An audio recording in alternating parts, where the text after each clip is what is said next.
So, I just had some thoughts on the new synthesizer everybody's talking about, whether they love it, hate it, or don't give a crap.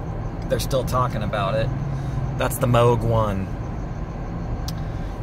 And I started to get into synthesizers. I probably played my very first synthesizer in about 1982, 81, 82. Not sure what the year was, but my uncle has always been into synths since the 70s, and he had a little setup, and I played his Juno 6. He had a mini Moog and all those other things too, but I was really attracted to the polyphonic Juno 6. And I used to listen to music like Depeche Mode, Yaz. I really got into things like Switched on Bach, really got me into wanting to know what in the world is making all these noises. I loved Paul McCartney, used a lot of synthesizer on With a Little Luck, Dennis DeYoung of Styx, in Come Sail Away. And I could, I'd hear it on the radio and all that stuff.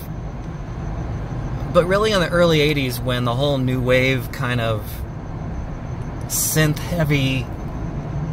I was in high school then, so all that synth-heavy new wave stuff really, really caught me. I remember hearing Don't Go off the Upstairs at Eric's album.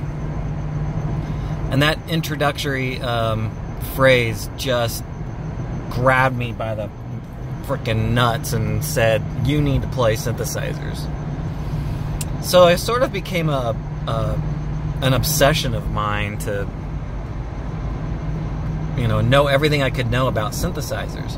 Well, in 1984, whatever that was, around 83, 84, there was no internet. You had to basically either see something on TV, which was sparse. MTV was around, but nobody was actually talking about synthesizers. They'd play the videos, of course. So Keyboard Magazine was probably the biggest source I had, and so I would buy Keyboard Magazine as often as I could. Granted, I'm a kid in the 80s with no money, and $3.35 an hour was the minimum wage. That's what I was making. So the idea of buying a synthesizer at the time, the DX7 came out, and it was, I think, $2,700. Well, put that into perspective. When you're making $3 an hour, that was totally out of my range. I wanted a Juno 106 is what I wanted, and I was fortunate enough that my uncle ended up getting me a Juno 106 in 1985.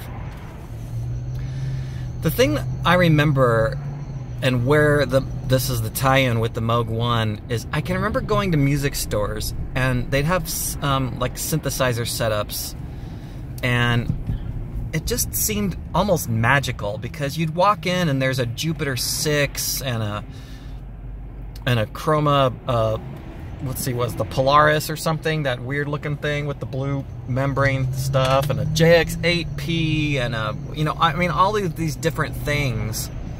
They were all out of my price range, certainly, but they were all set up in these massive, you'd walk in and there's 3-tier keyboard stands just filled with synthesizers.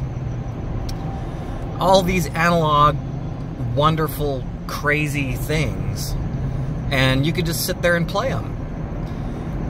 I remember getting Keyboard Magazine. They used to do these little inserts. This was before the days of YouTube, so demos of synthesizers came on little plastic, seriously, a little sheet of plastic film records that you would tear out of the magazine and put it on your turntable and play it, and you could hear synthesizers. The one that I remember the most that just blew me away was the Kurzweil K250. At that point, I had my Juno 106. I was into groups like Art of Noise that were using samplers. I was into Depeche Mode, who at that time they were using samplers, and they'd used, a PPG and these digital things, which I didn't understand how different that was from a Juno 106. Couldn't understand how come I couldn't get those Depeche Mode PPG sounds on my 106. I was learning. But when that demo record of the Kurzweil K250 came out, I could not comprehend how they were getting these pianos and brass and string sounds out of a synthesizer. Obviously, I didn't understand sampling at the time, but it was this massive machine. It was huge. It had all these buttons on it that I had no idea what they did. And it just looked like something you wanted to play with, to experiment with.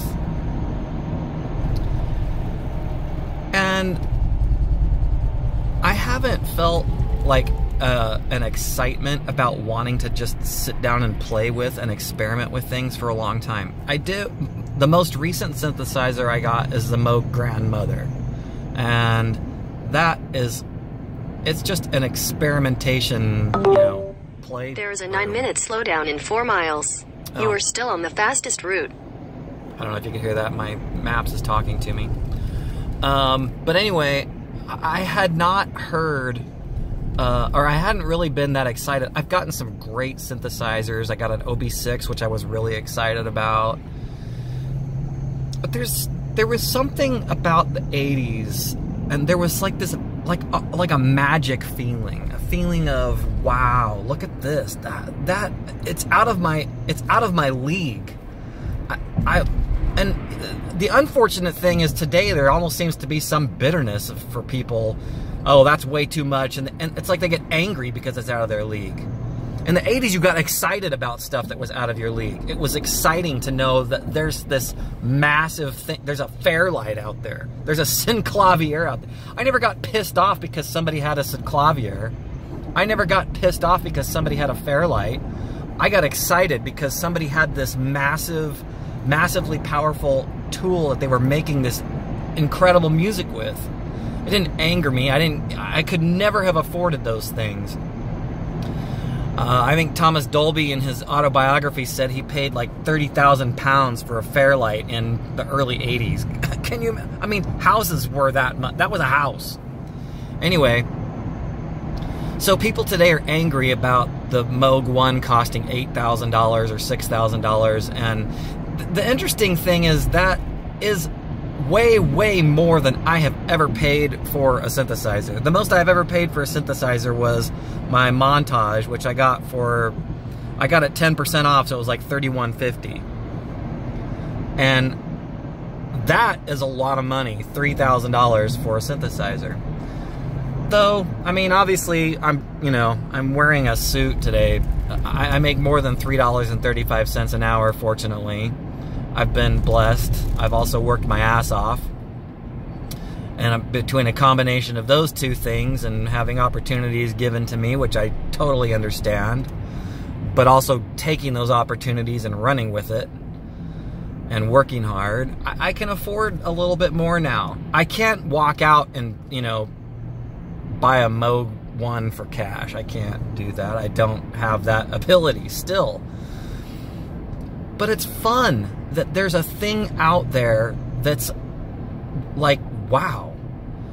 I watched Daniel Fisher's little video, 30-minute video or something, of just sort of exploring the Moog One and turning knobs and playing this and that. And you can see, it was almost like being back, throwing on that keyboard magazine, flimsy vinyl record of the Kurzweil K250 and going, wow, this looks like something that I would just love to play with. The idea of, because I'm a keys player. In a quarter mile, keep left to stay on I-215 South. So I'm a keys player, and I like to play keys. I like to play chords and chord progressions and lead lines. Keep left to stay on I-215 South. So what I'm really looking forward to, hopefully, if I ever get my hands on a Moog One. Continue for 7 miles. That sequencer, the sequencers, the 3 different synthesizers, basically, to be able to do get a nice bass line or some ambient little mono line going that I like to do, and then put some chords, some pads over the top of that, and then be able to solo and create these atmospheres out of one machine, and not be stuck tied to a computer, or I need this external sequencer to get this going and then that going and all that kind of stuff. The older I get, the less time I have to mess with a bunch of gear. I mean, I like having synthesizers around, but I don't like messing with BeatStep Pros and things like that, where I gotta hook it all up and whatever. Just give me something to play. That's what's exciting about the Moog One. So, I gotta get my daughter a car first, and I think I need to remodel my kitchen first. But I'm excited about this Moog One thing because it's a little piece of magic. It's a slightly unobtainable thing at this point. And it reminds me of being a kid in the 80s when stuff would come out and I would say, damn, that is awesome. I probably will never have one, but I would like one day to have one. And the Moog One is more to me now like, wow, I could actually get that if I manage some things right and save some money and maybe sell a couple things I'm not using to get a couple $1,000s, and it's fun to think about having something a little bit magical and having something that's so on the high end of things that it's just like, man, they pulled out all the stops on that. This isn't me. This isn't there's no compromises here. Anyway, there's my thoughts on the Moog One. I hope you all get one. I hope I get one, and I hope I'm not late to court.